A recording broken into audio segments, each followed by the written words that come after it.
ಇವಾಗ ನಾವೇನಂತ ಮಾಡೋದು, ಎಲ್ಲಂತ ಹುಡ್ಕೋದು? ಹಾಂ, ನಿನ್ನೆ ಬೆಳಗ್ಗೆ ಹೋದೋಳು, ಇವತ್ತು ಬೆಳಗಾದರೂ ಅಡ್ರೆಸ್ ಇಲ್ಲ ಅಂದರೆ ನಾವೇನು ತಾನೇ ಮಾಡೋಕ್ಕಾಗುತ್ತೆ ಹೇಳ್ರಿ? ನೀವು ಹಿಂಗೆ ಸುಮ್ಮನೆ ಕುತ್ಕೊಬಿಟ್ರೆ ನಮಗೆಲ್ಲ ಗಾಬರಿ ಆಗಲ್ವಾ? ಏನಾದರೂ ಒಂದು ಮಾತಾಡ್ರಿ. ಏನು ಮಾತಾಡಲಿ ಜಾನಕಿ, ನನಗಂತೂ ಏನೂ ತೋಚ್ತಾ ಇಲ್ಲ. ಅಲ್ಲ, ಈ ಹುಡುಗಿ ಯಾವಾಗಲೂ ಹಿಂಗೆ ಮಾಡ್ದೋಳಲ್ಲ, ಯಾಕೆ ಇವತ್ತು ಹಿಂಗೆ ಮಾಡ್ತೈತೆ? ಹಾಂ, ಆ ಹುಡುಗಿ ಮನಸ್ಸಲ್ಲಿ ಏನಿತ್ತು, ಅಥವಾ ಏನಾದರೂ ತೊಂದರೆ ಆಗಿದೆಯಾ? ಹೆಂಗೆ ಕಂಡುಹಿಡಿಯೋದು ನಾನು? ಮಾವ, ತೊಂದರೆ ಅಂತೆಲ್ಲ ಏನೂ ಆಗಿರಲ್ಲ, ನೀವೇನು ಅಂಥದ್ದೆಲ್ಲ ಯೋಚನೆ ಮಾಡೋಕ್ಕೆ ಹೋಗಬೇಡಿ. ಇವಾಗ ಇದೇನಾಗಿದೆ ಅಂತ ನನಗೂ ಅರ್ಥ ಆಗ್ತಾಯಿಲ್ಲ. ಒಂದು ವೇಳೆ ಯಾರನ್ನ ಫ್ರೆಂಡು ಪರಿಚಯ ಇದ್ದು ಸಿಕ್ಕಿ ಅವ್ರ ಮನೆಗೆ ಕರ್ಕೊಂಡು ಹೋಗ್ಬಿಟ್ರಾ? ತಾನು ನಿಂಗೆ ಹತ್ರ ಯಾರನ್ನ ಫ್ರೆಂಡು ನೆನಪಿದ್ದಾರಾ? ನೆನಪು ಮಾಡ್ಕೊ. ಇಲ್ಲ ಮಾವ, ಅಕ್ಕನಿಗೆ ಸಿಟಿಲಿ ಯಾರು ಅಂಥ ಫ್ರೆಂಡ್ ಇಲ್ಲ. ಫ್ರೆಂಡ್ಸ್ ಇದ್ರೂ ಅವ್ರ ಮನೆಗೆಲ್ಲ ಉಳ್ಕೊಳ್ಳೋದು ಅಲ್ಲ ಅವಳು. ಹೌದಾ? ಹಾಗಾದರೆ ಎಲ್ಲಿ ಹೋಗಿರ್ತಾಳೆ? ರೀ, ನಂಗೆ ಯಾಕೋ ಮನಸ್ಸಿಗೆ ತುಂಬ ಕೆಟ್ಟ ಆಲೋಚನೆ ಬರ್ತಾ ಇದೆ. ಒಂದು ವೇಳೆ ಅವಳದೇನಾದ್ರು ತೊಂದರೆ ಆಗ್ಬಿಟ್ಟಿದ್ಯಾ?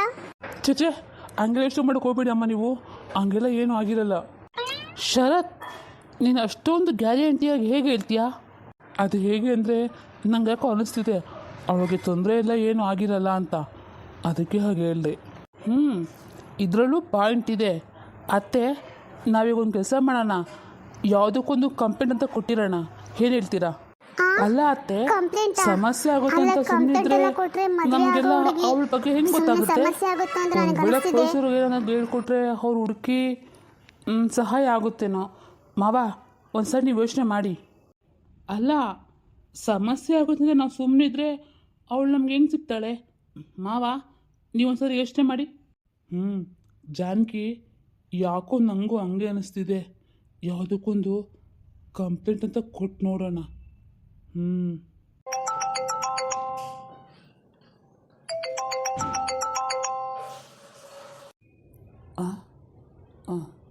ಮನೋಜ್, ಒಂದು ನಿಮಿಷ ಬಂದೆ. ಹಾಂ ಸರಿ, ನಿನಗೆ ಫೋನ್ ಬರ್ತಿದ್ದಲ್ಲ, ಮಾತಾಡಿ ಬಾ ಹೋಗು. ಹಾಂ, ಕೆಲಸದ ಬಗ್ಗೆ ಒಂದು ಕಾಲ್ ಬರ್ತಿದೆ, ನಾನು ಸ್ವಲ್ಪ ಮಾತಾಡಿ ಬರ್ತೀನಿ. ಮಾವ ಬನ್ನಿ, ನಾವು ಹಿಂಗೆ ಕುತ್ಕೊಂಡಿದ್ರೆ ಆಗಲ್ಲ, ಒಂದು ಕಂಪ್ಲೇಂಟ್ ಅಂತ ಕೊಟ್ಟು ಬರೋಣ. ಮನೋಜ, ಅಲ್ಲ ಕಣೋ, ರಾತ್ರಿಯಿಂದ ಮನೆಗೆ ಬಂದಿಲ್ವಲ್ಲ? ಅಲ್ಲ, ನಿಮ್ಮ ಮತ್ತೆ ಮನೆಗೆ ಬರ್ತೀನಿ ಅಂತ ಹೇಳಿದ್ರೆ ನಾನೇನೋ ಬೇಡ ಅಂತಿದ್ನಾ? ಒಂದು ಮತ್ತೆ ಹೇಳ್ತಾನೆ ಬರ್ಬೇಕು ನೀನು. ಅಮ್ಮ, ಅದು ಅಯ್ಯ, ಇದೇನಿದು? ಎಲ್ಲರೂ ಒಂಥರ ಇದ್ರಲ್ಲ, ಏನಾಯ್ತು? ಅದಕ್ಕೆ ಯಾಕೆ ನಿಮ್ಮ ಮುಖ ಯಾಕೆ ಹಿಂಗಿದೆ ಸಪ್ಪಗೆ? ಏನಾಯ್ತು ಅದಕ್ಕೆ ಹೇಳಿ. ಅಣ್ಣ, ನೀನು ಯಾಕೆ ಹಿಂಗೆ ಕುತ್ಕೊಂಡಿದ್ಯಲ್ಲ? ಅಯ್ಯೋ ದೇವ್ರೆ, ಯಾರಾದರೂ ಏನಂತ ಹೇಳಿ. ಮನೋಜ್, ಯಾಕೋ ಎಲ್ಲ ಹಿಂಗಿದ್ದಾರೆ? ಮಾವ, ಇನ್ನು ಬಚ್ಚಿಟ್ಟು ಏನೂ ಪ್ರಯೋಜನ ಇಲ್ಲ. ನಾನು ನಮ್ಮ ಅಮ್ಮಂಗೆಲ್ಲ ವಿಷಯ ಹೇಳ್ಬಿಡ್ತೀನಿ. ಅಮ್ಮ, ಅದೇನು ಅಂದರೆ ನಿನ್ನೆ ಬೆಳಗ್ಗೆ ಹೋಗಿದ್ದ ಮಾನಸ ಇನ್ನೂ ಮನೆಗೆ ವಾಪಸ್ ಬಂದೇ ಇಲ್ಲ. ಅದಕ್ಕೆ ಏನಿದು? ಇವನೇನು ಹೇಳ್ತಾ ಇದ್ದಾನೆ? ಇದು ನಿಜಾನಾ? ಅಲ್ಲ, ನನಗೊಂದು ಮಾತು ಹೇಳ್ಬೇಕು ಅಂತ ನಿಮ್ಗೆ ಯಾರಿಗೂ ಅನ್ಸೇ ಇಲ್ವಾ? ಅಲ್ಲ, ನನ್ನ ಮಗಳಿಗೆ ಹೇಳೋ ಗೊತ್ತಾಗುತ್ತೆ, ನನಗೆ ಹೇಳ್ಬೇಕು ಅಂತ ನಿಮ್ಗೆ ಅನ್ಸಿಲ್ವಾ? ಅದಕ್ಕೆ ಏನಾಯ್ತು? ನಮಗೂ ಏನು ಸರಿಯಾಗಿ ಗೊತ್ತಿಲ್ಲ. ಇವಳು ಯಾವತ್ತೂ ಹಿಂಗೆ ಮಾಡ್ದೋಳಲ್ಲ. ನನ್ನ ಮಗಳಿಗೆ ಏನು ತೊಂದರೆ ಆಯಿತು, ಎಲ್ಲಿದ್ದಾಳೋ ಹೇಗಿದ್ದಾಳೋ ಒಂದೂ ಗೊತ್ತಿಲ್ಲ. ಯಾವ ಅಪಾಯ ಸಿಗಾಕೊಂಡಿದ್ದಾಳೋ? ಅಪಾಯದಲ್ಲ? ನನಗೆ ಯಾಕೋ ಹಂಗೆ ಅನಿಸ್ತಿಲ್ಲ. ಅಂದಂಗೆ ಮಾನಸನ್ಗೆ ಈ ಮದುವೆ ಇಷ್ಟ ಇತ್ತಾ? ಒಂದು ವೇಳೆ ಮದುವೆ ತಪ್ಪಿಸ್ಕೊಳಕ್ಕೆ ಅಂತಾನೆ ಹೋಗಿದ್ದಾಳ ಹೇಗೆ? ಕಮಲು, ಏನು ಮಾತಾಡ್ತಾ ಇದೆಯಮ್ಮ? ನನ್ನ ಮಗಳಿಗೆ ಮದುವೆ ಇಷ್ಟ ಇಲ್ಲದೆ ನಾನು ಮಾಡ್ತೀನಾ? ಅವಳು ಒಪ್ಪಿಗೆ ತಗೊಂಡೆ ನಾನು ಮುಂದುವರೆದಿದ್ದು. ಹಿಂಗೆಲ್ಲ ಮಾತಾಡಬೇಡಮ್ಮ. ಅಲ್ಲ ಅಣ್ಣ, ಹೀಗೆಲ್ಲ ಮಾತಾಡ್ಬೇಕು ನನಗೆ ಹೇಳ್ತಿರಲ್ಲ, ನಾನು ಮಾತಾಡಿದ್ರೆ ಏನು ತಪ್ಪಿದೆ? ಅಲ್ಲ, ನೀವು ಮದುವೆ ಫಿಕ್ಸ್ ಮಾಡೋಕ್ಕೂ ಮೊದಲು ಒಂದ್ಸರಿ ಅವಳನ್ನ ಕೇಳಬೇಕಿತ್ತು. ನಿಮ್ಗೆ ಹೇಳಿ ಏನು ಪ್ರಯೋಜನ? ನಾನೇ ಮೊದಲು ಕೇಳಬೇಕಿತ್ತು. ನೋಡಿ, ಅದಕ್ಕೆ ನಂಗೆ ಯಾಕೋ ಅನಿಸ್ತಿದೆ ಅವಳಿಗೆ ಮದುವೆ ಇಷ್ಟ ಇಲ್ದೇ ಮನೆ ಬಿಟ್ಟು ಹೋಗಿದ್ದಾಳೆ ಅಂತ. ಇನ್ನು ಮುಂದೆ ಈ ಮದುವೆ ನಡೆಯಲ್ಲ ಬಿಡಿ. ಹೋಯ್ತು, ನನ್ನ ಮಾನ ಮರ್ಯಾದೆ ಎಲ್ಲ ಕಳೆದ್ಬಿಟ್ಲು, ಹಾಳಾದವಳು. ಅತ್ತೆ, ನಮ್ಮ ಅಕ್ಕನ ಯಾಕಂಗೆ ಹಿಂದೆ ಮುಂದೆ ಏನು ಗೊತ್ತಿಲ್ಲದೆ ಬೈತೀಯ? ನಿನ್ಗೆ ಹೇಳ್ಬಿಟ್ಟು ಹೋದ್ಲ ನಂಗೆ ಮದುವೆ ಇಷ್ಟ ಇಲ್ಲ ಅಂತ. ನಾವೇ ಎಲ್ಲ ಕಷ್ಟಪಡ್ತಿದ್ದೀವಿ, ಅಳ್ತಿದ್ದೀವಿ ಅವಳು ಎಲ್ಲೋದ್ಲಪ್ಪ ಅಂತ. ಇವಾಗ ಆ ಸಾಲದಲ್ಲಿ ನೀನು ಬೇರೆ ಬಂದು ಬೈದೆ ಇನ್ನೇನು ಮಾಡಬೇಕು? ನಿಮ್ಮ ಅಕ್ಕನ ಹೊಗಳ್ಬೇಕಿತ್ತ? ಅಲ್ಲ, ಅವಳಿಗೆ ಅಷ್ಟು ಭಯ ಭಕ್ತಿ ಗೌರವ ಎಲ್ಲ ಇದ್ದಿದ್ರೆ ಹಿಂಗ್ಯಾಕೆ ಮಾಡ್ತಾ ಇದ್ಲು? ಹೆಣ್ಮಕ್ಳನ್ನ ಎತ್ಬಿಟ್ರೆ ಆಗಲ್ಲ, ಅವ್ರಿಗೆ ಒಳ್ಳೆ ನಡತೆ ಎಲ್ಲ ಕಲ್ಸ್ಕೊಡ್ಬೇಕು. ಅತ್ತೆ, ನೀವು ಸುಮ್ಮನೆ ನಮ್ಮ ಅಮ್ಮನೆಲ್ಲ ಬೈಬೇಡಿ. ಇವಾಗ ಏನಾಗುತ್ತಂಥದ್ದು? ನಮ್ಮ ಅಕ್ಕ ಓಡೋಗಿದ್ದಾಳೆ ಅಂತ ಹೇಳ್ತೀರಾ ನೀವು? ನಾನೇನು ಹಂಗಂದೆ? ಇವಾಗ ನೀನು ಹೇಳ್ದಿಲ್ಲ, ಯಾಕೋ ನನಗೂ ಹಂಗೆ ಅನಿಸ್ತಿದೆ. ಒಳಗೆ ಏನು ಕಿತ್ತಾಬತ್ತು ಮಾಡ್ಕೊಂಡವಳ ಏನೋ, ಅದಕ್ಕೆ ಇವಾಗ ಮೊದಲು ಟೈಮಲ್ಲಿ ಓಡೋಗಿದ್ದಾಳೆ. ಅಮ್ಮ ಹಂಗೆಲ್ಲ ಮಾತಾಡಬೇಡಮ್ಮ. ಪಾಪ ಮಾವ ಅತ್ತೆಗೆ ತುಂಬ ಬೇಜಾರಾಗಿದೆ. ಈಗ ಮತ್ತೆ ಇನ್ನು ಬಂದು ಅವ್ರಿಗಿನ್ನೂ ನೋವು ಮಾಡಬೇಡಮ್ಮ. ಮೊದಲು ನಿನಗೆ ಹೇಳ್ಬೇಕು ಕಣೋ. ಅಲ್ಲ, ನಿನಗೆ ಇಷ್ಟ ಗೊತ್ತಾಗಲ್ಲ ನಂಗೆ ಹೇಳ್ಬೇಕು ಅಂತ ನಿಂಗೆ ಅನ್ಸಿಲ್ವಾ? ಹಾಂ, ಯಾಕೆ ಮದುವೆಗೂ ಮೊದಲು ತಾಯಿಗಿಂತ ಅತ್ತೆ ಮಾವ ಹೆಚ್ಚಾಗ್ಬಿಟ್ರೆ ಹೇಗೆ? ನೋಡಿ ಅದಕ್ಕೆ ನನಗೆ ಎಲ್ಲ ಸಂಬಂಧಕ್ಕಿಂತಲೂ ನನ್ನ ಮಾನ ಮರ್ಯಾದೆ ಗೌರವನೇ ಮುಖ್ಯ. ಒಂದು ವೇಳೆ ಈ ಮದುವೆದು ನಿಂತೋದ್ರೆ ನಾನು ಸುಮ್ಮನಿರಲ್ಲ. ನಾನು ಇನ್ನೊಂದು ಮುಖ ನೋಡ್ಬೇಕಾಗುತ್ತೆ, ನೀವು ನೆನ್ಪಿಟ್ಕೊಳ್ಳಿ. ಹೇಯ್ ಮನೋಜ, ನಡಿಯೋ ಮನೆಗೆ. ಅಣ್ಣ, ನೀವೆಲ್ಲ ಏನು ಮಾಡ್ತೀರೋ ನನಗೆ ಗೊತ್ತಿಲ್ಲ. ನಾವು ಯಾವ ಮುಹೂರ್ತ ಫಿಕ್ಸ್ ಮಾಡಿದ್ದೀವಲ್ಲ ಅದೇ ಮುಹೂರ್ತಕ್ಕೆ ನನ್ನ ನಿನ್ನ ಮಗಳ ಮದುವೆ ಆಗಲೇಬೇಕು. ಒಂದು ವೇಳೆ ತಪ್ಪು ಅಂತ ಇಟ್ಕೊಳ್ಳಿ, ನಾನಂತೂ ಜೀವಂತವಾಗಿರಲ್ಲ. ಇದು ನನ್ನ ಮಗಳ ಮೇಲೆ ಆಣೆ. ನಡಿಯೋ, ನೀನು ಮತ್ತೆ ಮತ್ತೆ ಹೇಳ್ತಾ ಇರ್ಬೇಕಾ? ಮಾವ ಅತ್ತೆ ಸಮಾಧಾನ ಮಾಡ್ಕೊಳ್ಳಿ. ಮನೋಜ. ಅಮ್ಮ ಬಂದೆ. ಹಲೋ ಮಾನ್ಸ? ಹಾಂ ಶರತ್, ನಾನೇ ಮಾತಾಡ್ತಾ ಇರೋದು. ಅಲ್ಲ ಮಾನಸ, ನೀನು ಎಲ್ಲೋ ಹೊರಟೋಗಿದ್ಯಾ?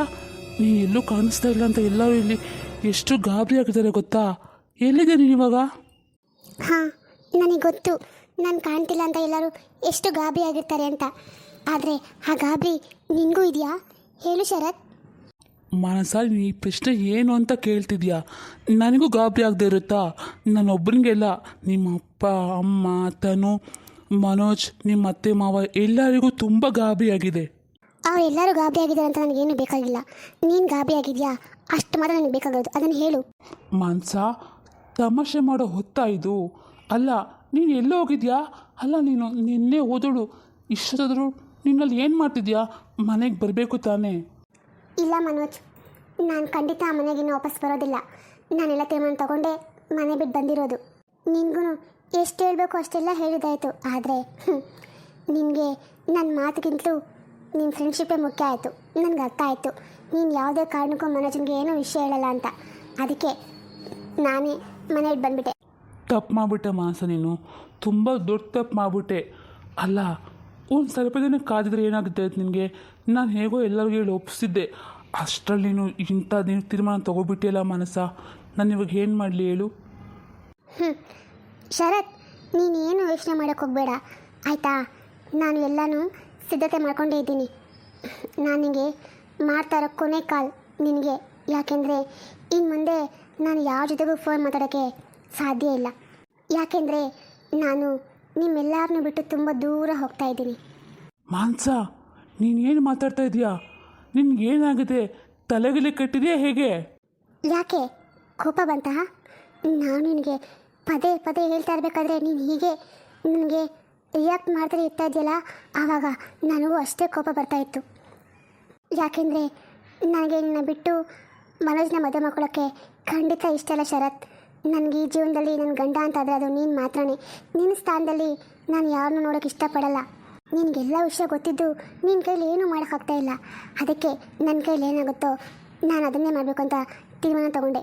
ಬೇಡ ಮಾನಸ, ದಯವಿಟ್ಟು ಹಿಂಗೆಲ್ಲ ಮಾಡಬೇಡ. ನೀನು ಮಾಡ್ತಿರೋದು ತಪ್ಪು.